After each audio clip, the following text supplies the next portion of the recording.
Good morning everyone. तो आज अपना चैप्टर कंप्लीट हो जू। ठीक है, जो लास्ट क्लास ਆਪਾਂ ਨੇ ਕੀਤਾ ਸੀ दैट वाज गामा डीके। फिर अपने को थोड़ी बहुत थ्योरी है, then we will discuss about the nuclear reactor complete होता है फिर अपना चैप्टर कंप्लीट हो जाएगा। ठीक है, ਤਾਂ ਦੇਖੀ ਚੱਲੋ।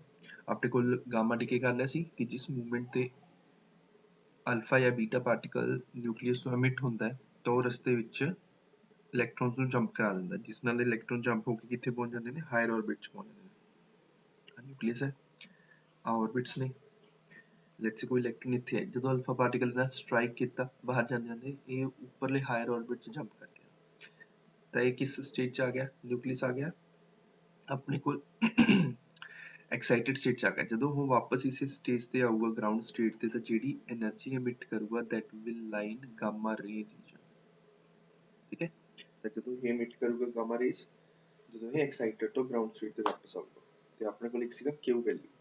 ਕਿਊ ਵੈਲਿਊ ਕੀ ਸੀਗਾ, ਜਿਸ ਮੂਵਮੈਂਟ ਤੇ ਨਿਊਕਲੀਅਰ ਰਿਐਕਸ਼ਨ ਕੋਈ ਹੁੰਦੀ ਹੈ ਤਾਂ ਉਸਦੇ ਵਿੱਚ ਜੇ ਕੋਈ એનર્ਜੀ ਐਬਜ਼ੌਰਬ ਹੋਵੇ ਜਾਂ ਐਮਿਟ ਹੋਵੇ ਉਸਨੂੰ ਆਪਾਂ ਕੀ ਕਹਿੰਦੇ ਆ, ਕਿਊ ਵੈਲਿਊ। ਠੀਕ ਹੈ, ਫਿਰ ਆਪਣੇ ਕੋਲ ਦੋ ਤਿੰਨ ਡੈਫੀਨੇਸ਼ਨਸ ਹੋਣ ਨੇ। One is exoergic nuclear reaction. Exo ਮਤਲਬ ਬਾਹਰ ਕੱਢਣਾ, ਜਿਸ ਰਿਐਕਸ਼ਨ ਦੇ ਵਿੱਚ એનર્ਜੀ ਕੀ ਹੋਵੇ, ਬਾਹਰ ਨਿਕਲੇ। those nuclear reactions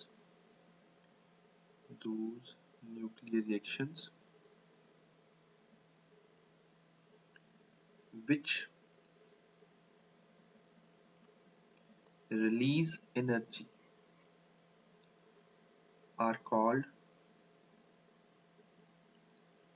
exoergic nuclear reactions।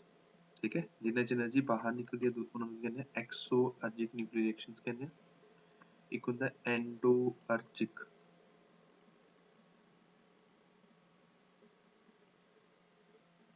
nuclear reactions। ਤਾਂ endoergic ਕਿਹੜੀ ਹੋਊਗੀ, ਜਿਨ੍ਹਾਂ ਦੇ ਵਿੱਚ એનર્ਜੀ ਐਬਜ਼ੌਰਬ ਹੋਊਗੀ, ਜਿਸ 'ਚ એનર્ਜੀ ਨਿਕਲੂਗੀ ਦੈਟ ਇਜ਼ exo, ਜਿਸ 'ਚ એનર્ਜੀ ਐਬਜ਼ੌਰਬ ਹੋਊਗੀ that is endo। those nuclear reactions which absorb nuclear energy. ਜਿਵੇਂ ਆਪਣੇ ਕੋਲ ਫਿਊਜ਼ਨ ਹੁੰਦੀ ਹੈ, ਉਹਨੂੰ ਸਟਾਰਟ ਕਰਨ ਤੋਂ ਪਹਿਲਾਂ ਉਸਨੂੰ ਆਪਾਂ ਨੂੰ એનર્ਜੀ ਸਪਲਾਈ ਦੇਣੀ ਪੈਂਦੀ ਹੈ, ਫਿਰ ਬਾਅਦ 'ਚ ਜਾ ਕੇ ਜੇ એનર્ਜੀ ਜੇ ਉਹਦੀ ਰਿਐਕਸ਼ਨ ਸਟਾਰਟ ਹੁੰਦੀ ਹੈ ਉਸ ਮੂਵਮੈਂਟ ਦੀ એનર્ਜੀ ਐਮਿਟ ਹੁੰਦੀ ਹੈ। ਠੀਕ ਹੈ, nuclear energy R called endoergic nuclear reactions। ਤਾਂ endoergic ਕਿਹੜੀਆਂ, ਜਿਨ੍ਹਾਂ 'ਚ એનર્ਜੀ ਐਬਜ਼ੌਰਬ ਹੁੰਦੀ ਹੈ। then we have thermal ਨਿਊਟਰੋਨਸ। ਤਾਂ ਥਰਮਲ ਨਿਊਟਰੋਨਸ ਕਿਹੜੇ ਹੋਣਗੇ, ਜਿਹੜੇ ਨਿਊਟਰੋਨਸ ਨਿਊਕਲੀਅਰ ਰਿਐਕਸ਼ਨ ਨੂੰ ਹੈਪਨ ਕਰਾਉਣਗੇ ਉਹਨਾਂ ਨੂੰ ਕਹਾਂਗੇ ਆਪਾਂ ਥਰਮਲ ਨਿਊਟਰੋਨਸ। ਨਾਰਮਲੀ ਕੀ ਹੁੰਦਾ ਹੈ ਕਿ ਜਦੋਂ ਆਪਣੇ ਕੋਲ ਨਿਊਕਲੀਅਰ ਰਿਐਕਸ਼ਨ ਹੁੰਦੀ ਹੈ ਉਸ ਮੂਵਮੈਂਟ ਤੇ ਜਿਹੜੇ ਨਿਊਟਰੋਨਸ ਐਮਿਟ ਹੁੰਦੇ ਨੇ, ਠੀਕ ਹੈ, ਇੱਕ ਨਿਊਟਰੋਨ ਯੂਜ਼ ਹੁੰਦਾ ਰਿਐਕਸ਼ਨ ਨੂੰ ਸਟਾਰਟ ਕਰਨ 'ਚ, ਉਸ ਤੋਂ ਬਾਅਦ ਉਹਦੇ ਕੰਟੀਨਿਊਸਲੀ ਅੱਗੇ ਨਿਊਟਰੋਨ ਹੁੰਦੇ ਆ, ਬਟ ਉਸ ਚੱਕਰ ਕੀ ਹੁੰਦਾ ਉਹਨਾਂ ਦੀ ਸਪੀਡ ਫਾਸਟ ਹੁੰਦੀ ਹੈ ਤੇ ਉਹ ਬਾਕੀਆਂ ਦੀ ਨਿਊਕਲੀਅਰ ਰਿਐਕਸ਼ਨ ਕਰਨ 'ਚ ਘੱਟ ਹੈਲਪ ਕਰਦੇ ਨੇ। ਤਾਂ ਉਸਨੂੰ ਉਹਦੀ ਐਫੀਸ਼ੀਐਂਸੀ ਨੂੰ ਇਨਕਰੀਜ਼ ਕਰਨ ਲਈ ਕੀ ਕੀਤਾ ਜਾਂਦਾ ਹੈ, ਉਹਨਾਂ ਨਿਊਟਰੋਨਸ ਨੂੰ ਸਲੋ ਡਾਊਨ ਕੀਤਾ ਜਾਂਦਾ ਹੈ। ਜਦੋਂ ਨਿਊਟਰੋਨਸ ਨੂੰ ਸਲੋ ਡਾਊਨ ਕਰ ਦਿੰਦੇ ਤਾਂ ਉਹ ਨਿਊਟਰੋਨਸ ਜ਼ਿਆਦਾ ਚਾਂਸ ਹੁੰਦਾ ਹੈ ਉਹ ਨਿਊਕਲੀਅਰ ਰਿਐਕਸ਼ਨ ਕਰ ਸਕਣ। ਜਿਵੇਂ ਆਪਣੇ ਕੋਲ ਇੱਕ ਯੂਰੇਨੀਅਮ ਹੈ, ਇੱਕ ਦੇਖੋ, ਤਾਂ ਯੂਰੇਨੀਅਮ ਤੋਂ ਦੋ ਪਾਰਟਸ ਬਣੇ, ਕ੍ਰਿਪਟਨ ਤੇ ਬੇਰੀਅਮ। ਠੀਕ ਹੈ, ਇਸ ਦੇ ਵਿੱਚ ਆਪਾਂ ਨੇ ਕੀ ਕੀਤਾ ਸੀ, ਇੱਕ ਨਿਊਟਰੋਨ ਐਂਟਰ ਕਰਾਇਆ ਸੀ, ਉਸ ਤੋਂ ਬਾਅਦ ਇਹਦੇ 'ਚ ਤਿੰਨ ਨਿਊਟਰੋਨਸ ਮਿਲ ਗਏ। ਹੁਣ ਇਹ ਤਿੰਨ ਨਿਊਟਰੋਨਸ ਫਰਦਰ ਤਿੰਨ ਯੂਰੇਨੀਅਮ ਐਟਮਸ ਦਾ ਕੀ ਕਰਨਗੇ, ਫਿਜ਼ਨ ਰਿਐਕਸ਼ਨ ਕਰਨਗੇ। ਬਟ ਜੇ ਇਹ ਨਿਊਟਰੋਨਸ ਦੀ ਸਪੀਡ ਘੱਟ ਹੋਊਗੀ, ਜੇ ਇਹ ਥਰਮਲ ਨਿਊਟਰੋਨਸ ਬਣ ਗਏ, ਤੇ ਇਸ ਤਰੀਕੇ ਨਾਲ ਇਹਦੀ ਚੇਨ ਰਿਐਕਸ਼ਨ ਅੱਗੇ ਚੱਲੀ ਜਾਊਗੀ। ਠੀਕ ਹੈ, ਤੇ ਇਸ ਵਰਡ ਨੂੰ ਵੀ ਆਪਾਂ ਚੇਨ ਰਿਐਕਸ਼ਨ ਕਹਿ ਦਿੰਦੇ ਹਾਂ, ਤੇ ਹੁੰਦਾ ਇੱਕ ਸਕਿੰਟ 'ਚ ਹੋ ਜਾਂਦਾ, ਪਹਿਲਾਂ ਹੀ ਹੋ ਜਾਂਦਾ ਹੈਗਾ, ਇਸ ਲਈ ਇਸਨੂੰ ਕਾਫੀ ਫਾਸਟ ਕਿਹਾ ਜਾਂਦਾ ਹੈ। ਤਾਂ ਥਰਮਲ ਨਿਊਟਰੋਨਸ ਕਿਹੜੇ ਨੇ, these are the slow moving neutrons. ਠੀਕ ਹੈ, ਥੀਸ ਆਰ ਸਲੋ मूविंग। हाले थ्योरी लिख लो, सारा कुछ एक्सप्लेन हो जाऊगा विद डायग्राम्स विद वीडियोस, सब कुछ एक्सप्लेन हो जाऊगा। हाले थ्योरी लिख लो, neutrons which are used to carry out nuclear reactions, which are used to carry out nuclear reactions, are called thermal neutrons.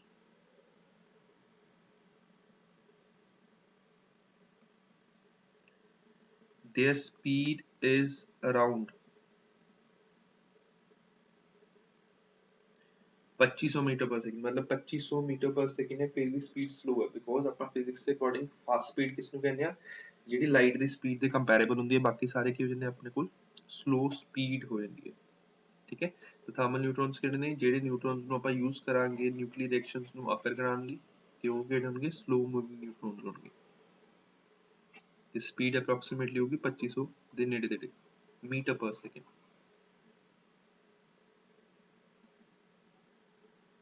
Kilometre ਪਰ ਸੈਕਿੰਡ ਤਾਂ ਇਹਨੂੰ 3.3 ਦੇ ਮਲਟੀਪਲਾਈ ਕਰ ਲਓ, ਦੈਟ ਅਪਰੋਕਸੀਮੇਟਲੀ 8000 ਕਿਲੋਮੀਟਰ ਪਰ ਆਰ ਦੇ ਸਪੀਡ ਆ ਜੂਗੀ ਇਹਦੀ।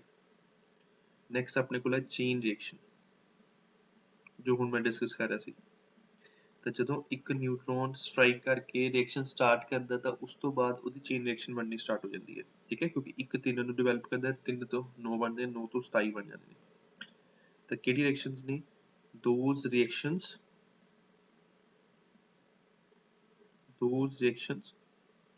which are once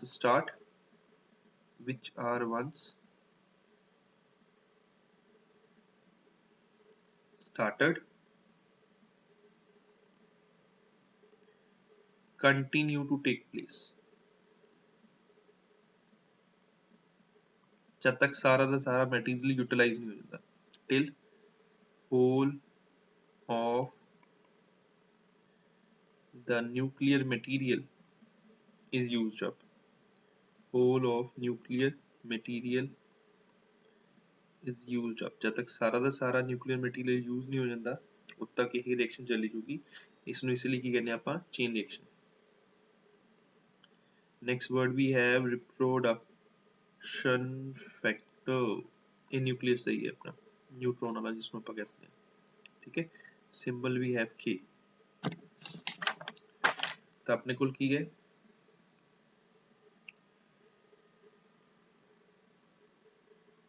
rate of production of neutrons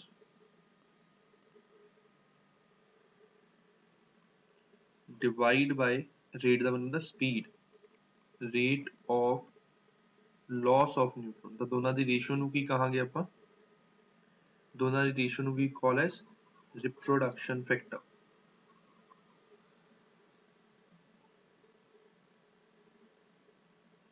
ਦੋਨਾਂ ਦੀ ਰੇਸ਼ੋ ਨੂੰ ਕੀ ਕਹਾਂਗੇ ਆਪਾਂ, reproduction factor। ਤਾਂ ਸਟੇਟਮੈਂਟ ਕੀ ਬਣੂ, it is defined as the ratio of, it is defined as the ratio of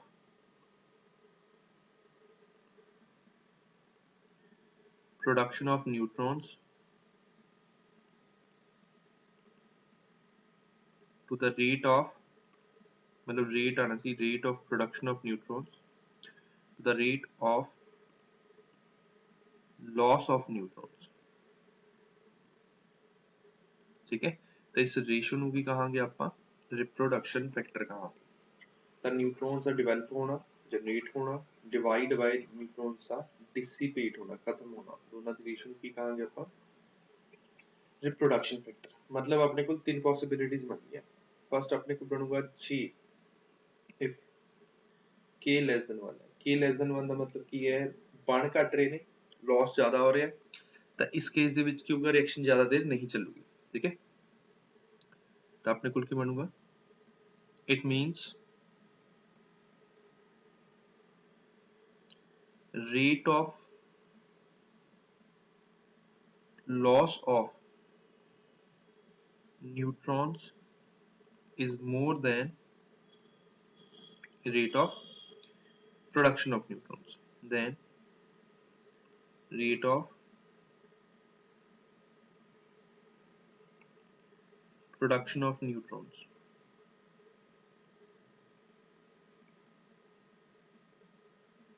ठीक है, सच रिएक्शन स्टॉप हो जाएगी, such reaction will stop after some time, will stop after some time, and the size of nuclear fuel is called subcritical mass. Size of fuel is called subcritical मास, मतलब ਹੁਣ ਇੰਨਾ ਕੁ ਮਾਸ ਘਟ ਗਿਆ ਕਿ ਆਪਣੀ ਰਿਐਕਸ਼ਨ ਕੰਟੀਨਿਊ ਨਹੀਂ ਕਰੂਗੀ, ਮਤਲਬ ਜਿਸ ਮੂਵਮੈਂਟ ਤੇ ਆਪਣੇ ਕੋਲ ਕੰਸੈਂਟ੍ਰੇਸ਼ਨ ਆਫ ਨਿਊਕਲੀਅਰ ਮਟੀਰੀਅਲ ਘਟ ਜਾਂਦੀ ਹੈ ਕਾਫੀ ਜ਼ਿਆਦਾ ਯੂਟਿਲਾਈਜੇਸ਼ਨ ਤੋਂ ਬਾਅਦ, ਉਸ ਮੂਵਮੈਂਟ ਤੇ k ਦੀ ਵੈਲਿਊ ਕੀ ਹੋ ਜਾਂਦੀ ਹੈ ਆਪਣੇ ਕੋਲ ਲੈਸ ਦੈਨ 1 ਬਣ ਜਾਂਦੀ ਹੈ। k ਦੀ ਵੈਲਿਊ ਲੈਸ ਦੈਨ 1 ਬਣੂਗੀ, ਮਤਲਬ ਆਪਣੇ ਕੋਲ ਪ੍ਰੋਡਕਸ਼ਨ ਘਟ ਹੋ ਰਹੀ ਹੈ, ਲਾਸ ਜ਼ਿਆਦਾ ਹੋ ਰਿਹਾ ਹੈ। ਜੇ ਪ੍ਰੋਡਕਸ਼ਨ ਘਟ ਹੋ ਰਹੀ ਹੈ, ਲਾਸ ਜ਼ਿਆਦਾ ਹੋ ਰਿਹਾ ਹੈ, ਤਾਂ ਇਹ ਰਿਐਕਸ਼ਨ ਥੋੜੀ ਦੇਰ 'ਚ ਹੀ ਆਪਣੇ ਬੰਦ ਹੋ ਜੂਗੀ, ਠੀਕ ਹੈ, ਕਿਉਂਕਿ ਲਾਸ ਜ਼ਿਆਦਾ ਹੋ ਰਿਹਾ, ਪ੍ਰੋਡਕਸ਼ਨ ਘਟ ਹੋ ਰਹੀ ਹੈ। ਸੈਕੰਡ ਕੇਸ ਬਣੂਗਾ ਜੇ ਦੋਨੇ ਇਕੁਅਲ ਨੇ, लॉस जो है वो प्रोडक्शन ਦੇ इक्वल है, सेकंड पॉइंट बनूगा, ठीक है। तो ਉੱਥੇ क्रिटिकल वर्ड आ जाऊगा। सिंपल वर्डिंग है, कोई औखी नहीं है, सिंपल है वर्डिंग, ईजी है, थ्योरी है और कुछ नहीं है। तो सेकंड बनूगा अपने को if k is equal to 1 then rate of production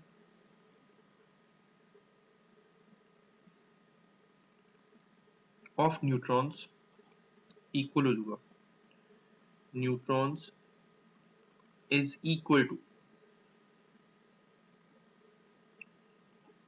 rate of loss of neutrons।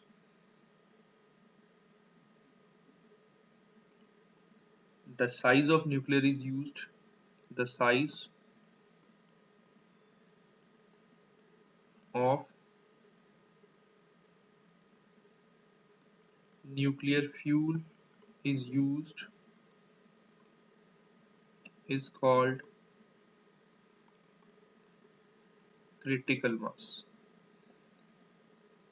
ठीक है। इस तो की कहने ਆਪਾਂ critical mass कहने ਤੇ ਰਿਐਕਸ਼ਨ ਕੰਟੀਨਿਊ ਕਰੋਗੇ, ਇੱਥੇ ਰੁਕੂਗੀ ਨਹੀਂ, ਰਿਐਕਸ਼ਨ ਚੱਲੀ ਜੂਗੀ।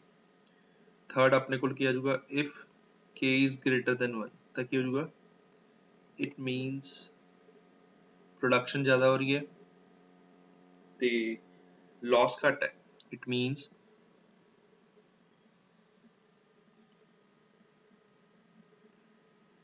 rate of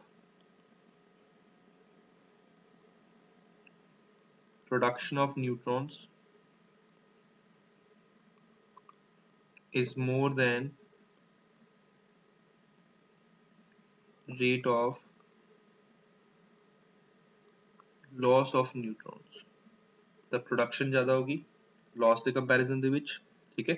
ਐਂਡ ਜੇ ਇਸ ਨੂੰ ਕੰਟਰੋਲ ਨਾ ਕੀਤਾ ਜਾਵੇ it will form a chain reaction, it will form a chain reaction।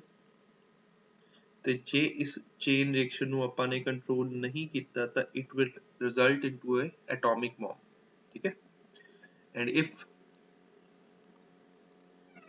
this is not controlled, ਜੇ ਆਪਾਂ ਨੇ ਇਸ ਨੂੰ ਕੰਟਰੋਲ ਨਹੀਂ ਕੀਤਾ ਤਾਂ ਇਹ blast result होगा, इसका result क्या होगा, atomic bomb वाला blast। if not controlled then it will lead to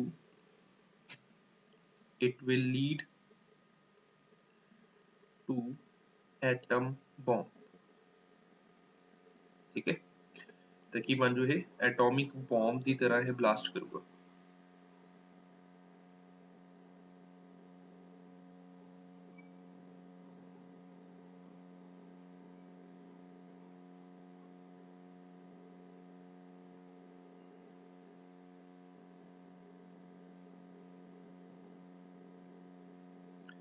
and ਇਸ ਕੇਸ ਦੇ ਵਿੱਚ ਸਾਈਜ਼ ਆਫ ਜਿਹੜਾ ਆਪਣੇ ਕੋਲ ਨਿਊਕਲੀਅਰ ਫਿਊਲ ਹੋਗਾ ਉਸਨੂੰ ਕਹਾਂਗੇ ਸੁਪਰ ਕ੍ਰਿਟੀਕਲ ਮਾਸ, ਠੀਕ ਹੈ। the size of nuclear fuel used is called, the size of nuclear fuel used is called super critical mass। तो ਜਿਹੜਾ ਸਾਈਜ਼ ਯੂਜ਼ ਹੋਊਗਾ ਉਸਨੂੰ ਆਪਾਂ ਕੀ ਨਾਮ ਦੇਵਾਂਗੇ ਸੁਪਰ ਕ੍ਰਿਟੀਕਲ ਮਾਸ। ਤੇ ਸੁਪਰ ਕ੍ਰਿਟੀਕਲ ਦਾ ਮਤਲਬ ਹੈ ਕ੍ਰਿਟੀਕਲ ਇੱਕ ਆਪਣੇ ਕੋਲ ਇੱਕ ਲਿਮਿਟਡ ਪੁਆਇੰਟ ਹੈ, ਇਸ ਪੁਆਇੰਟ ਤੇ ਕੀ ਹੁੰਦਾ ਇਕੁਅਲ ਹੋ ਜਾਂਦਾ k ਦੀ ਵੈਲਿਊ, ਜਿਸ ਤੋਂ ਲੈਸ ਹੁੰਦਾ ਹੈ k ਲੈਸ ਦੈਨ 1 ਹੁੰਦਾ ਹੈ then it is called subcritical, ਜੇ ਇਸ ਤੋਂ ਜ਼ਿਆਦਾ ਹੁੰਦਾ then it is called supercritical. Simple. Definition ਇੱਕ ਦੋ ਹੋਰ ਨੇ, ਫਿਰ ਆਪਾਂ ਨਿਊਕਲੀਅਰ ਰਿਐਕਟਰ ਤੇ ਆਉਂਦੇ ਹਾਂ। ਨੈਕਸਟ ਡੈਫੀਨੇਸ਼ਨ ਵੀ ਹੈ ਨਿਊਕਲੀਅਰ ਹੋਲੋਕਾਸਟ। ਤਾਂ ਜਦੋਂ ਨਿਊਕਲੀਅਰ ਬਲਾਸਟ ਹੁੰਦਾ ਉਸ ਤੋਂ ਬਾਅਦ ਜਿਹੜਾ ਕਲਾਉਡੀ ਬਣ ਜਾਂਦਾ ਹੈਗਾ, ਠੀਕ ਹੈ, ਨਿਊਕਲੀਅਰ ਆਪਣਾ ਰੇਡੀਏਸ਼ਨਸ ਵਾਲਾ, ਉਸਨੂੰ ਆਪਾਂ ਕੀ ਕਹਿੰਦੇ ਨਿਊਕਲੀਅਰ ਵਿੰਟਰ, ਤੇ ਡਿਸਟਰਕਸ਼ਨ ਨੂੰ ਆਪਾਂ ਕਹਿੰਦੇ ਆ ਨਿਊਕਲੀਅਰ ਹੋਲੋਕਾਸਟ। ਦਾ ਸਟੇਟਮੈਂਟ ਹੈ the large scale destruction which can be caused by use of nuclear weapons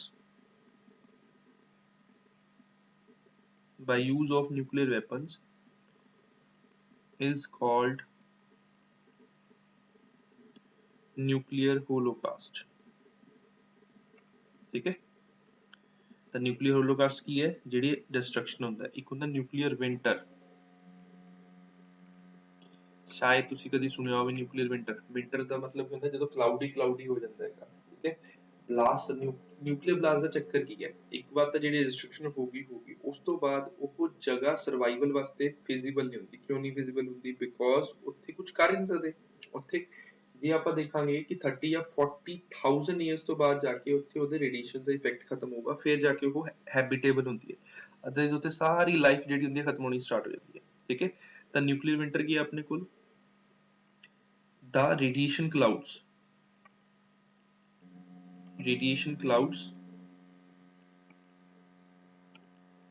that stay at the position of nuclear blast, at the location of nuclear blast is nuclear winter। मतलब ਆਪਾਂ ਇਹ ਸਮਝ ਸਕਦੇ ਹਾਂ ਕਿ nuclear blast ਤੇ nuclear Holocaust ਦਾ ਇੰਨਾ ਚੱਕਰ ਨਹੀਂ ਹੈ ਜਿੰਨਾ ਨਿਊਕਲੀਅਰ ਵਿੰਟਰ ਦਾ। ਨਿਊਕਲੀਅਰ ਹੋਲੋਕਾਸਟ ਕੀ ਹੈ ਕਿ ਉਸ ਜਗ੍ਹਾ ਤੇ ਉਹ ਡਿਸਟਰਕਸ਼ਨ ਹੋ ਚੁੱਕੀ ਹੈ, ਬਟ ਨਿਊਕਲੀਅਰ ਵਿੰਟਰ ਦਾ ਚੱਕਰ ਕੀ ਹੈ ਕਿ ਉਸ ਜਗ੍ਹਾ ਤੇ ਉਸ ਡਿਸਟਰਕਸ਼ਨ ਤੋਂ ਬਾਅਦ ਉਹ ਅਨਹੈਬਿਟੇਬਲ ਹੈ, ਬਿਕੋਜ਼ ਉੱਥੇ ਆਪਣੇ ਕੋਲ ਨਿਊਕਲੀਅਰ ਰੇਡੀਏਸ਼ਨਸ ਨੇ। 50 ਸਾਲ ਤੋਂ ਉੱਤੇ ਹੋ ਗਏ, 70 ਸਾਲ ਹੋ ਗਏ, 70 ਤੋਂ ਵੀ ਜ਼ਿਆਦਾ ਹੋ ਗਏ। 1942 ਚ ਹੋਇਆ ਸੀ ਆਪਣਾ ਨਾਗਾਸਾਕੀ ਹੀਰੋਸ਼ੀਮਾ ਤੇ। ਦਾ ਮੂਮੈਂਟ ਉਹ ਬਲਾਸਟ ਹੋਇਆ ਸੀ, ਹਾਲੇ ਵੀ ਆਫਟਰ 70 to 80 years ਹਾਲੇ ਵੀ ਉਹਨਾਂ ਦੀ ਕੁਛ ਨਾ ਕੁਛ ਜੀਨਸ ਸਟਰਕਚਰ ਚ ਡਿਫਰੈਂਟ ਹੈ, ਜਿਸ ਨਾਲ ਉਹਨਾਂ ਦਾ ਦਿਮਾਗ ਤਾਂ ਬਹੁਤ ਜੈਪਨੀਜ਼ ਦਾ ਡਿਵੈਲਪ ਹੁੰਦਾ, ਬਟ ਫਿਜ਼ੀਕਲੀ ਕੋਈ ਨਾ ਕੋਈ ਪ੍ਰੋਬਲਮ ਹੁੰਦੀ ਹੈ, ਠੀਕ ਹੈ। ਤਾਂ ਆਪਣੇ ਕੋਲ ਥਿਊਰੀ ਹੋ ਗਈ। ਨੈਕਸਟ ਆਪਣੇ ਕੋਲ ਕੀ ਆਊਗਾ, ਨਿਊਕਲੀਅਰ ਰਿਐਕਟਰ ਆਊਗਾ। ਤਾਂ ਪਹਿਲਾਂ ਇਸਨੂੰ ਸਾਫ਼ ਕਰ ਦਈਏ, फिर न्यूक्लियर रिएक्टर डिस्कस करते हैं, न्यूक्लियर चेन रिएक्शन डिस्कस करते हैं।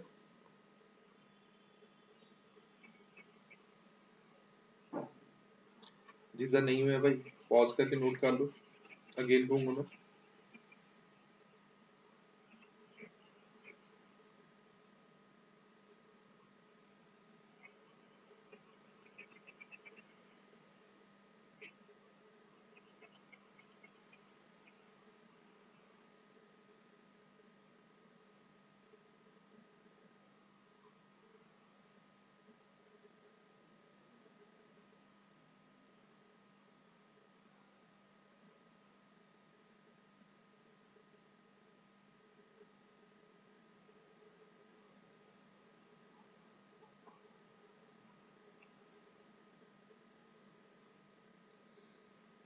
नेक्स्ट वाला देखो ਆਪਣੇ ਕੋਲ ਨਿਊਕਲੀਅਰ ਰਿਐਕਟਰ, ਠੀਕ ਹੈ। ਨਿਊਕਲੀਅਰ ਰਿਐਕਟਰ ਕੀ ਹੋਊਗਾ ਮੇਨ, ਆਪਾਂ ਜੇ ਨਿਊਕਲੀਅਰ ਰਿਐਕਸ਼ਨ ਨੂੰ ਚੇਨ ਰਿਐਕਸ਼ਨ ਨੂੰ ਕੰਟਰੋਲ ਕਰ ਲੈਂਦੇ ਆ, ਫਿਰ ਤਾਂ ਇਸਨੂੰ ਆਪਾਂ ਹੀਟ ਨੂੰ ਯੂਜ਼ ਕਰ ਸਕਦੇ ਹਾਂ ਇਲੈਕਟ੍ਰਿਸਿਟੀ ਜਨਰੇਟ ਕਰਨ 'ਚ, ਬਹੁਤ ਸਾਰੇ ਫੀਚਰਸ ਯੂਜ਼ ਕਰ ਸਕਦੇ ਹਾਂ, ਇਕੱਲੇ ਇਲੈਕਟ੍ਰਿਸਿਟੀ ਨਹੀਂ। ਬਟ ਜੇ ਆਪਾਂ ਇਸ ਨੂੰ ਕੰਟਰੋਲ ਨਹੀਂ ਕਰ ਸਕਦੇ, ਇਸ ਨਾਲ ਕੀ ਬਲਾਸਟ ਹੋ ਜਾਊਗਾ, ਠੀਕ ਹੈ। ਇਹੀ ਚੀਜ਼ ਦੀ ਆਪਣੇ ਕੋਲ ਅੱਜ ਥਿਊਰੀ ਹੈ ਕਿ ਜੇ ਆਪਾਂ ਨੇ ਕੰਟਰੋਲਿੰਗ ਕਿਵੇਂ ਕਰਨੀ ਹੈ ਜਿਹੜੀ ਇਸ 'ਚ ਚੇਨ ਰਿਐਕਸ਼ਨ ਹੋਣੀ ਹੈ। ਹੁਣ ਸਭ ਤੋਂ ਪਹਿਲਾਂ ਤਾਂ ਕੀ ਆਉਂਦਾ, ਹੈਡਿੰਗ ਆਉਂਦੀ ਹੈ ਆਪਣੇ ਕੋਲ, that heading is called nuclear reactor। the nuclear reactor की एक डिवाइस है जिस ਦੀ ਹੈਲਪ ਨਾਲ ਆਪਾਂ ਕੀ ਕਰਦੇ ਹਾਂ ਇਲੈਕਟ੍ਰਿਸਿਟੀ ਜਨਰੇਟ ਕਰਦੇ ਹਾਂ। ਸਿੰਪਲ ਫੰਡਾ ਹੈ, ਬਹੁਤ ਈਜ਼ੀ ਫੰਡਾ ਹੈ। ਆਪਣੇ ਕੋਲ ਕੀ ਹੈ, ਨਿਊਕਲੀਅਰ ਫਿਊਲ ਹੈ, इस जगह ते न्यूक्लियर फ्यूल है, ਇਹਦੇ ਚੋਂ हीट जनरेट हो की जाऊगी, हीट जनरेट होके जाऊगी वो इस साइड तो, ठीक है। हीट जनरेट होके इस साइड से जाऊगी, इस साइड से की होगा अपने को वाटर होगा जेड़ा हीट अप होगा, ये वाटर स्टीम च कन्वर्ट होगा, स्टीम च कन्वर्ट होके इस साइड जाऊगा, इस साइड जाके ये टरबाइन ते स्ट्राइक करूगा, हीट एक्सचेंजर हीट एक्सचेंज होगी पाइप के थ्रू, तो जो ये टरबाइन ते स्ट्राइक करूगा, ये जोर के स्ट्राइक करूगा तो टरबाइन रोटेट हो तो इलेक्ट्रिसिटी जनरेट सिंपल। तो ਆਪਾਂ ਨੇ ਆਪਣਾ ਮੇਨ ਪਰਪਸ ਹੈ ਕਿ ਇਸ ਪਾਰਟਿਕੂਲਰ ਲੋਕੇਸ਼ਨ ਤੇ ਆਪਾਂ ਨੇ ਕਿਹੜੀ ਚੀਜ਼ਾਂ ਨੂੰ ਯੂਜ਼ ਕਰਨਾ ਹੈ ਜਿਸ ਨਾਲ ਆਪਾਂ ਨਿਊਕਲੀਅਰ ਰਿਐਕਸ਼ਨਸ ਨੂੰ ਕੰਟਰੋਲ ਕਰਨਾ ਹੈ। ਤਾਂ ਦੋ ਤਿੰਨ ਲਾਈਨਾਂ ਨੇ ਪਹਿਲਾਂ ਤਾਂ ਥਿਊਰੀ ਤੇ ਦੇਖ ਲਓ। ਸਭ ਤੋਂ ਪਹਿਲਾਂ ਇਹਦਾ ਯੂਜ਼ ਕੀ ਹੈ, ਇਟ ਇਜ਼ ਆ ਡਾਇਗਰਾਮ ਮੈਂ ਤੁਹਾਨੂੰ ਪਾ ਦੂੰਗਾ ਗਰੁੱਪ ਦੇ ਵਿੱਚ, ਉਸ ਤੋਂ ਡਰਾ ਕਰ ਲਿਓ, ਹਲੇ ਸਿਰਫ ਥਿਊਰੀ ਲਿਖੋ ਤੇ ਸਪੇਸ ਅੱਧੇ ਪੇਜ ਤੇ ਛੱਡ ਦਿਓ ਡਾਇਗਰਾਮ ਵਾਸਤੇ, ਡਾਇਗਰਾਮ ਜ਼ਰੂਰੀ ਹੈ। ਇਟ ਇਜ਼ ਅ ਡਿਵਾਈਸ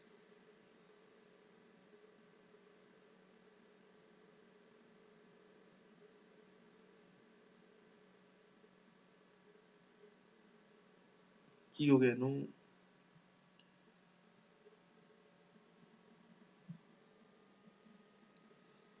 ਆ ਗਿਆ ਵਾਪਸ PAN.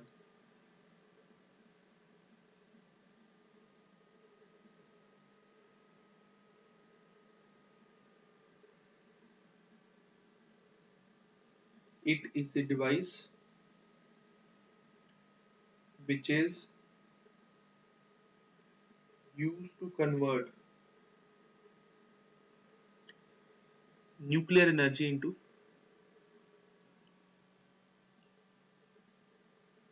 used to convert nuclear energy into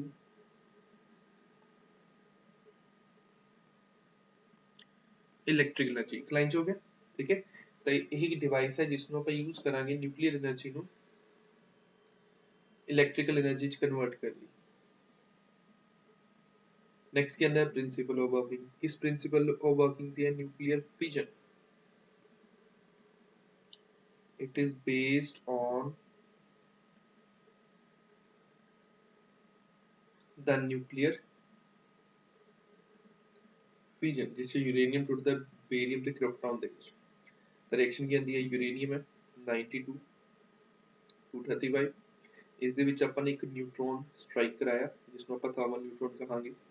उसने की ਕੀਤਾ, ਉਸਨੇ ਇੱਕ ਤਾਂ ਬੇਰੀਅਮ ਬਣਾਤਾ, ਇੱਕ ਕ੍ਰਿਪਟੋਨ ਬਣਾਤਾ, ਇੱਕ ਆਪਣੇ ਕੋਲ ਤਿੰਨ ਨਵੇਂ ਨਿਊਟ੍ਰੋਨ ਦਿੱਤੇ, ਤਿੰਨ ਨਿਊਟ੍ਰੋਨ ਦਿੱਤੇ ਪਲੱਸ ਹੀਟ એનર્ਜੀ ਦਿੱਤੀ ਜਿਸ ਨੇ ਆਪਾਂ ਨੇ ਯੂਜ਼ ਕੀਤਾ। ਇਸ ਹੀਟ એનર્ਜੀ ਨੂੰ ਹੀ ਆਪਾਂ ਯੂਜ਼ ਕਰਕੇ ਟਰਬਾਈਨ ਰੋਟੇਟ ਕਰਾਂਗੇ, ਠੀਕ ਹੈ।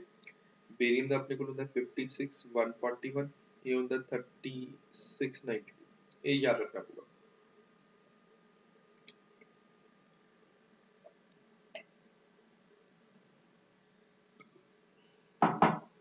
ठीक है, ये याद रखना पड़ेगा कि बेरियम ते क्रिप्टॉन का अपने को एटॉमिक नंबर कितना, मास नंबर कितना। फिर अपने को आ जाती है डायग्राम, डायग्राम के बाद बनती है कंस्ट्रक्शन। तो लॉजिकली की है कि अपने को एक न्यूट्रॉन है आ वाला, ठीक है, इसनों ਆਪਾਂ ਨੇ ਇੱਕ यूरेनियम स्ट्राइक करके तीन न्यूट्रॉन्स प्रोड्यूस ਕੀਤੇ जो फर्दर तीन यूरेनियम एटम्स ਨੂੰ ਕੀ ਕਰਨਗੇ, ਨਿਊਕਲੀਆਈ ਨੂੰ ਕੀ ਕਰਨਗੇ, ਇਹ ਚੇਨ ਰਿਐਕਸ਼ਨ ਬਣਾਉਣਗੇ।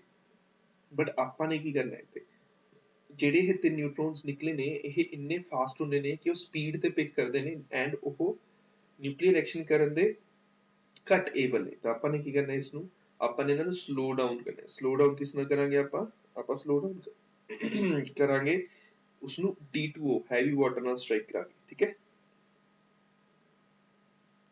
ਤਾਂ ਜਿਹੜਾ ਇਨ ਬਿਟਵੀਨ ਹੈ ਆ ਫਿਊਜ਼ਨ ਚੈਂਬਰ ਹੈ, ਇਸ ਦੇ ਵਿੱਚ ਆਪਣੇ ਕੋਲ ਇੱਕ ਤਾਂ ਕੰਟਰੋਲ ਰੋਡਸ ਉੱਪਰ ਆ ਜਾਣ, ਜੇ ਆਪਾਂ ਕੰਟਰੋਲ ਰੋਡਸ ਨੂੰ ਨੀਚੇ ਪੁਸ਼ ਕਰ ਦਾਂਗੇ ਤਾਂ ਨਿਊਟ੍ਰੋਨਸ ਕੀ ਹੋ ਜਾਊਗਾ, ਐਬਜ਼ੌਰਬ ਕਰ ਲੂ ਜ਼ਿਆਦਾ। ਜੇ ਨਿਊਟ੍ਰੋਨਸ ਐਬਜ਼ੌਰਬ ਹੋ ਜਾਂਦੇ ਨੇ ਤਾਂ ਨਿਊਕਲੀਅਰ ਰਿਐਕਸ਼ਨ ਖਤਮ ਹੋ ਜਾਂਦੀ ਹੈ। ਜੇ ਆਪਾਂ ਇਸ ਨੂੰ ਉੱਪਰ ਚੱਕ ਲੈਂਦੇ ਹਾਂ ਤਾਂ ਨਿਊਟ੍ਰੋਨਸ ਉੱਥੇ ਹੀ ਰਹਿਣਗੇ, ਇੱਕ ਦੂਜੇ ਟੱਕਰ ਮਾਰਨਗੇ ਤਾਂ ਉਹ ਸਪੀਡ ਵਾਜੂ। ਮਤਲਬ ਜੇ ਆਪਾਂ ਨੇ ਕੰਟਰੋਲ ਰੋਡਸ ਨੂੰ ਨੀਚੇ ਪੁਸ਼ ਕਰਤਾ, ਵਿਚਕਾਰ ਪੁਸ਼ ਕਰਤਾ, ਫਿਰ ਇਹਦੀ ਸਪੀਡ ਘੱਟ ਜੂਗੀ ਨਿਊਕਲੀਅਰ ਰਿਐਕਸ਼ਨ ਦੀ। ਜੇ ਆਪਾਂ ਨੇ ਕੰਟਰੋਲ ਰੋਡਸ ਨੂੰ ਉੱਪਰ ਪੁੱਲ ਕਰ ਲਿਆ ਤਾਂ ਇਹਦੀ ਸਪੀਡ ਕੀ ਹੋ ਜੂਗੀ, ਵੱਧ ਜੂਗੀ। ਹੁਣ ਇਹਦੇ ਵਿਚਕਾਰ ਇੱਕ ਵਰਡ ਯੂਜ਼ ਕਰਾਂਗੇ ਆਪਾਂ ਮੋਡਰੇਟ, ਜਿਸ 'ਚ ਆਪਾਂ ਯੂਜ਼ ਕਰਦੇ ਹਾਂ ਹੈਵੀ ਵਾਟਰ D2O, ਠੀਕ ਹੈ। ਜੋ ਕੀ ਕੰਮ ਕਰਦਾ ਹੁੰਦਾ ਹੈ, ਜੋ ਫਾਸਟ ਮੂਵਿੰਗ ਨਿਊਟ੍ਰੋਨਸ ਨੂੰ ਸਲੋ ਕਰਦਾ ਹੈ। ਸਲੋ ਕਰਕੇ ਕੀ ਕਰਦਾ ਹੈ, ਉਹ ਸਲੋ ਹੁੰਦੇ ਹੋਏ ਜਿਹੜੇ ਨਿਊਟਰੋਨਸ ਹੁੰਦੇ ਨੇ ਉਹ ਜ਼ਿਆਦਾ ਨਿਊਕਲੀਅਰ ਰਿਐਕਸ਼ਨ ਅਕਰ ਕਰਾਉਂਦੇ ਨੇ as compare to fast moving neutrons. ਠੀਕ ਹੈ, ਆਪਣੇ ਕੋਲ ਦੋ ਤਿੰਨ ਵਰਡਿੰਗਸ ਨੇ, ਦੇਖ ਲਓ। ਫਿਰ ਆ ਜਾਂਦਾ ਆਪਣੇ ਕੋਲ ਕੰਸਟਰਕਸ਼ਨ ਦੇ ਵਿੱਚ ਇਹੀ ਇੱਕ ਦੋ ਚੀਜ਼ਾਂ ਆਉਣਗੀਆਂ। ਫਿਰ ਆਪਾਂ ਕੱਲੀ ਡਾਇਗਰਾਮ ਨੂੰ ਡਿਟੇਲਿੰਗ ਚ ਡਿਸਕਸ ਕਰਾਂਗੇ। ਇੱਕ ਵਾਰ ਜੋ ਥਿਊਰੀ ਵਾਲਾ ਪੋਰਸ਼ਨ ਉਹ ਨੋਟ ਕਰ ਲਓ। ਫਸਟ ਹੈ ਨਿਊਕਲੀਅਰ ਫਿਊਲ। ਕੁਝ ਜ਼ਿਆਦਾ ਨਹੀਂ ਹੈ, ਥਿਊਰੀ ਪਾਰਟ ਬਹੁਤ ਛੋਟਾ। ਨਿਊਕਲੀਅਰ ਫਿਊਲ ਚ ਕੀ ਹੋਊਗਾ ਆਪਣੇ ਕੋਲ? ਯੂਰੇਨੀਅਮ 92 235। ਯੂਰੇਨੀਅਮ ਦੇ ਅਲੱਗ-ਅਲੱਗ ਆਈਸੋਟੋਪਸ ਹੁੰਦੇ ਨੇ, ਬਟ ਯੂਰੇਨੀਅਮ ਦਾ ਜਿਹੜਾ 235 ਵਾਲਾ ਆਈਸੋਟੋਪ ਹੁੰਦਾ ਹੈ ਉਸ ਦੇ ਵਿੱਚ ਨਿਊਕਲੀਅਰ ਰਿਐਕਸ਼ਨ ਹੋਣ ਦੇ ਚਾਂਸਸ ਜ਼ਿਆਦਾ ਹੁੰਦੇ ਨੇ as compare to uranium 238 and uranium other. ਠੀਕ ਹੈ, ਤਾਂ ਆਪਣੇ ਕੋਲ ਜਿਹੜਾ ਯੂਰੇਨੀਅਮ 235 ਹੈ ਉਹ ਫਿਜ਼ਨੇਬਲ ਜ਼ਿਆਦਾ ਹੈ, ਉਹ ਜਲਦੀ ਹੁੰਦਾ। ਸੈਕਿੰਡ ਆਪਣੇ ਕੋਲ ਆਉਂਦਾ ਮੋਡਰੇਟਰ। ਤਾਂ ਮੋਡਰੇਟਰ ਦਾ ਕੰਮ ਕੀ ਹੁੰਦਾ ਹੈ? ਮੋਡਰੇਟਰ ਚ ਆਪਾਂ ਯੂਜ਼ ਕਰਦੇ ਹਾਂ ਹੈਵੀ ਵਾਟਰ।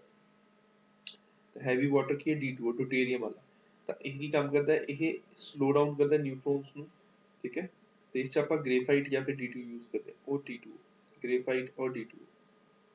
ਤਾਂ ਇਹ ਕੰਮ ਕੀ ਹੋਊਗਾ? It slow down the fast moving neutrons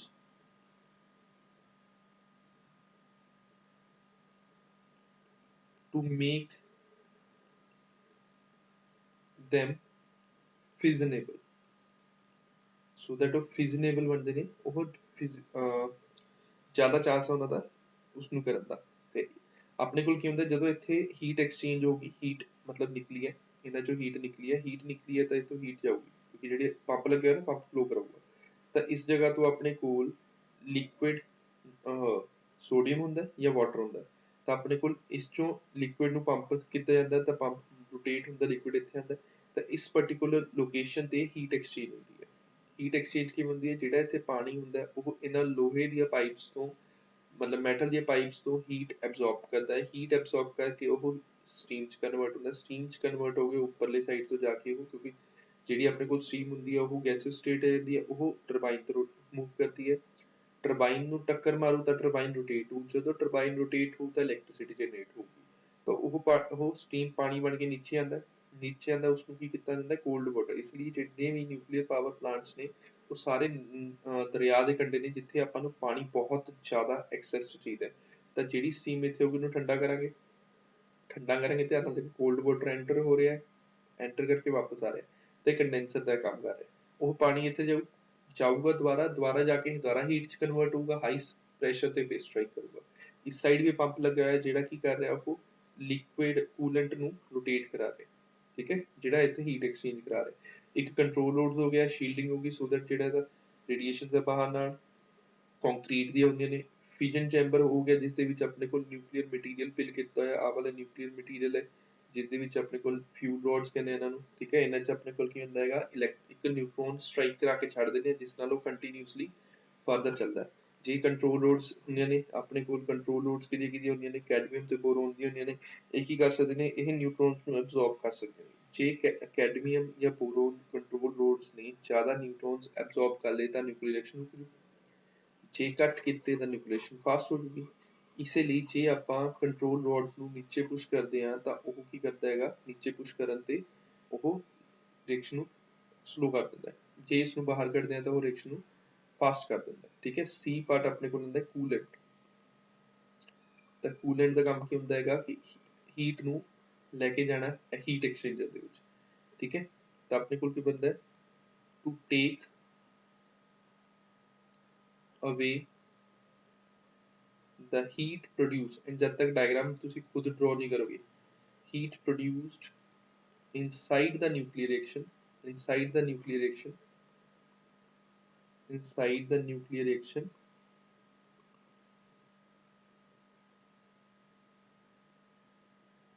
ਜੇ ਇਸ ਜ਼ਿਆਦਾ ਹੀਟ ਡਿਵੈਲਪ ਰਹੀ ਤਾਂ ਬਲਾਸਟ ਕਰ ਦੂ। ਤਾਂ ਆਪਾਂ ਨੇ ਹੀਟ ਨੂੰ ਚੱਕ ਕੇ ਬਾਹਰ ਲੈ ਕੇ ਜਾਣਾ ਹੁੰਦਾ ਟੂ ਦਾ ਹੀਟ ਐਕਸਚੇਂਜਰ। ਤਾਂ ਹੀਟ ਐਕਸਚੇਂਜਰ 'ਚ ਹੀਟ ਚਲੀ ਜਾਂਦੀ ਹੈ, ਜਿਸ ਨੂੰ ਆਪਾਂ ਯੂਜ਼ ਕਰ ਲੈਂਦੇ ਹਾਂ to boil the water, to steam up the water. ਠੀਕ ਹੈ, ਤੇ ਇਸ ਕੀ ਹੁੰਦਾ? ਫੋਰ ਐਗਜ਼ਾਮਪਲ ਇਸ ਯੂਜ਼ ਕਿਹੜਾ ਹੁੰਦਾ? ਵਾਟਰ ਯੂਜ਼ ਹੋਊਗਾ ਜਾਂ ਫਿਰ ਹੋਊਗਾ ਲਿਕੁਇਡ ਸੋਲਟ। ਠੀਕ ਹੈ, इस या तो वाटर यूज होगा या फिर अपना यूज ਹੁੰਦਾ ਲਿਕੁਇਡ ਸੋਡੀਅਮ। ਫਿਰ ਆਂਦਾ ਆਪਣੇ ਕੋਲ ਕੰਟਰੋਲ ਰੋਡ। ਸਭ ਤੋਂ ਮੇਨ ਰੋਲ ਇਹਨਾਂ ਦਾ ਹੈ। ਕੰਟਰੋਲ ਰੋਡਸ ਕੀ ਕਰਦੇ ਨੇ, ਨਿਊਟਰੋਨ ਐਬਜ਼ੌਰਬ ਕਰਨ ਦਾ ਕੰਮ ਕਰਦੇ ਆ, to absorb the extra neutrons, to absorb the extra neutrons। ਤਾਂ ਇਸ यूज ਕੀ ਕੀਤਾ ਜਾਂਦਾ ਹੈ, ਫॉर एग्जांपल कैडमियम और BR rods। ठीक है, ਤਾਂ ਵਰਕਿੰਗ ਚ ਕੀ ਆਪਣੇ ਕੋਲ, ਵਰਕਿੰਗ ਸਿੰਪਲ ਹੈ। ਵਰਕਿੰਗ ਚ ਕੀ ਆਂਦਾ ਆਪਣੇ ਕੋਲ, ਜਦੋਂ ਆਪਣੇ ਕੋਲ ਇੱਕ ਨਿਊਟਰੋਨ ਨੂੰ ਆਪਾਂ ਨਿਊਕਲੀਅਰ ਮਟੀਰੀਅਲ ਤੇ ਸਟ੍ਰਾਈਕ ਕਰਾਉਂਦੇ ਆ ਤਾਂ ਉਸ ਮੂਵਮੈਂਟ ਤੇ ਨਿਊਕਲੀਅਰ ਰਿਐਕਸ਼ਨ ਸਟਾਰਟ ਹੋ ਜਾਂਦੀ ਹੈ, ਕਿਉਂਕਿ ਉਹ ਮੋਡਰੇਟਰ ਨਾਲ ਲੱਗ ਕੇ ਨਿਊਟਰੋਨ ਸਲੋ ਹੋ ਜਾਂਦੇ ਨੇ and there possibility of doing the nuclear fission reaction is more. ਤਾਂ ਜਦੋਂ ਉਹ ਸਟ੍ਰਾਈਕ ਕਰਦੇ ਨੇ ਉਹਨਾਂ ਦੀ ਰਿਐਕਸ਼ਨ ਜ਼ਿਆਦਾ ਹੁੰਦੀ ਹੈ। ਠੀਕ ਹੈ, ਤਾਂ ਫਿਰ ਕੀ ਕਰਦੇ ਆਪਾਂ ਕੰਟਰੋਲ ਰੋਡ ਦੀ ਹੈਲਪ ਨਾਲ ਜਾਂ ਤਾਂ ਇਸ ਨੂੰ ਸਪੀਡ ਅਪ ਕਰਾਂਗੇ, ਕੰਟਰੋਲ ਰੋਡ ਦੀ ਹੈਲਪ ਨਾਲ ਜਾਂ ਤਾਂ ਇਸ ਨੂੰ ਸਪੀਡ ਅਪ ਕਰਾਂਗੇ ਜਾਂ ਇਸ ਨੂੰ ਸਲੋ ਡਾਊਨ ਕਰ ਦਾਂਗੇ। ਠੀਕ ਹੈ, ਫਿਰ ਇੱਥੇ ਹੀਟ ਜਨਰੇਟ ਹੋਊ, ਜਿਹੜੀ ਹੀਟ ਜਨਰੇਟ ਹੋਊਗੀ ਉਹ ਕੂਲੈਂਟ ਦੇ ਥਰੂ ਹੀਟ ਐਕਸਚੇਂਜਰ ਚ ਜਾਊਗੀ। ਪੰਪ ਲੱਗਿਆ ਹੋਇਆ, ਹੀਟ ਐਕਸਚੇਂਜਰ ਚ ਕੀ ਹੋਊਗਾ, ਪਾਣੀ ਹੋਊਗਾ। ਕੂਲੈਂਟ ਕਿਹਦਾ ਯੂਜ਼ ਕਰਾਂਗੇ ਆਪਾਂ, ਕੂਲੈਂਟ ਯੂਜ਼ ਕਰਾਂਗੇ ਵਾਟਰ ਜਾਂ ਲਿਕੁਇਡ ਨਾਈਟ੍ਰੋਜਨ ਦਾ। ਅੰਦਰ ਕੀ ਯੂਜ਼ ਕਰਾਂਗੇ ਆਪਾਂ, ਮੋਡਰੇਟਰ। ਮੋਡਰੇਟਰ ਦਾ ਕੰਮ ਕੀ ਹੁੰਦਾ ਕਿ ਇਲੈਕਟ੍ਰੋਨਸ ਨਿਊਟਰੋਨਸ ਨੂੰ ਸਲੋ ਕਰਨਾ। ਤੇ ਕਿਹੜੇ ਯੂਜ਼ ਹੁੰਦੇ ਨੇ ਇਸ ਵਾਸਤੇ, ਆਪਾਂ ਹੈਵੀ ਵਾਟਰ ਯੂਜ਼ ਕਰਦੇ ਹਾਂ।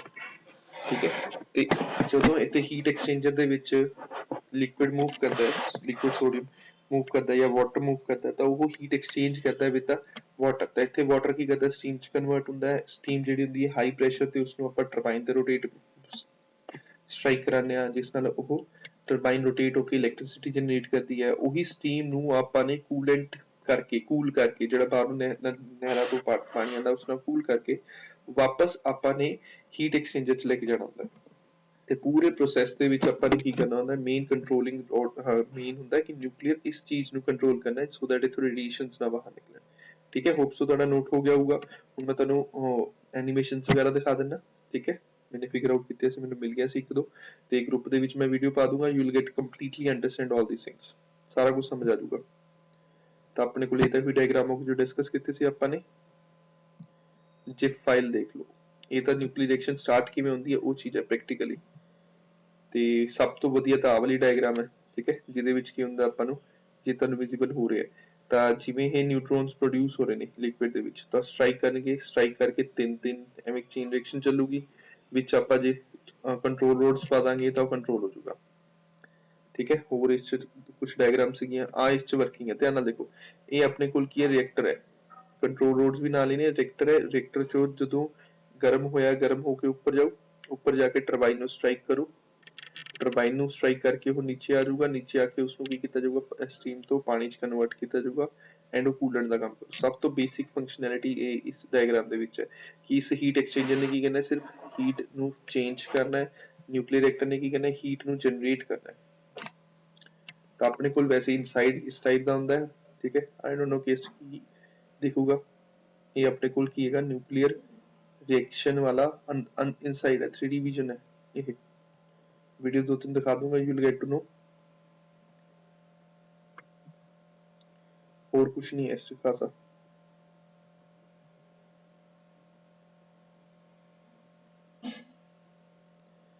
चेन रिएक्शन देखनी है, चेन रिएक्शन देख लो।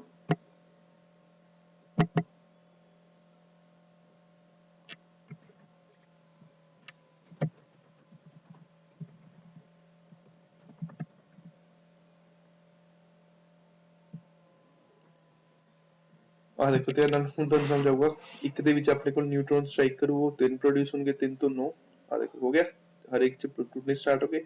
ਇਸੇ ਟਾਈਪ ਨਾਲ ਇਹ ਚੀਜ਼ ਜਿਹੜੀ ਹੁੰਦੀ ਹੈ ਪ੍ਰੋਡਿਊਸ ਹੁੰਦੀ ਹੈ ਤੇ ਬਹੁਤ ਜ਼ਿਆਦਾ ਕੁਆਂਟੀਟੀ ਹੁੰਦੀ ਹੈ। ਆ ਦੇਖੋ, ਜੇ ਹੁਣ ਇਸ ਚ ਦਿਖਾ ਰਿਹਾ ਉਹ ਇੱਕ ਪ੍ਰੋਡਿਊਸ ਹੋਇਆ, ਉਸਨੇ ਫਰਦਰ ਕਰਤਾ 3 ਨੂੰ। ਹੁਣ 3 ਦੇ 3 ਕੰਪਲੀਟਲੀ ਤਾਂ ਕਰਦੇ ਨਹੀਂ, ਉਹ 2 ਵੀ ਕਰ ਸਕਦੇ, 1 ਵੀ ਕਰ ਸਕਦੇ। ਕਲੀਅਰ? ਤਾਂ ਇਹ ਆਪਣੇ ਕੋਲ ਫਿਜ਼ਨ ਰਿਐਕਸ਼ਨ ਹੁੰਦੀ ਹੈ। ਇੱਕ ਸਟ੍ਰਾਈਕ ਕੀਤਾ, ਇਸ ਤੋਂ 3 ਪ੍ਰੋਡਿਊਸ ਹੋਏ, 3 ਨੇ ਅੱਗੇ ਫਰਦਰ 3 ਨੂੰ ਕੀਤਾ, ਉਹਨੇ ਫਰਦਰ 3 ਨੂੰ ਕੀਤਾ, 3 ਕਰਦੇ ਕਰਦੇ ਕੀ ਹੋ ਜਾਂਦਾ ਆਪਣੇ ਕੋਲ, ਚੇਨ ਰਿਐਕਸ਼ਨ ਹੁੰਦੀ ਹੈ। ਤੇ ਜਿਹੜੀ એનર્ਜੀ ਨਿਕਲਦੀ ਹੈ that is 931.25 mega electron volt for 1 AMU।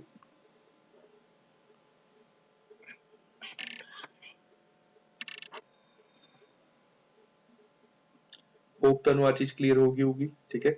ਬਾਕੀ ਜਿਹੜੀ ਵੀਡੀਓਜ਼ ਦੇ ਲਿੰਕ ਹੈ ਮੈਂ ਹੁਣ ਗਰੁੱਪ 'ਚ ਪਾ ਦੂੰਗਾ ਇਸ ਵੀਡੀਓ ਨੂੰ ਅਪਲੋਡ ਕਰਨ ਤੋਂ ਬਾਅਦ, ਤੇ ਤੁਸੀਂ ਚੈੱਕ ਵੀ ਉਦੋਂ ਕਰਨਾ ਜਿਸ ਮੂਮੈਂਟ ਤੇ ਤੁਸੀਂ ਇਹ ਲੈਕਚਰ ਅਟੈਂਡ ਕਰੋਗੇ।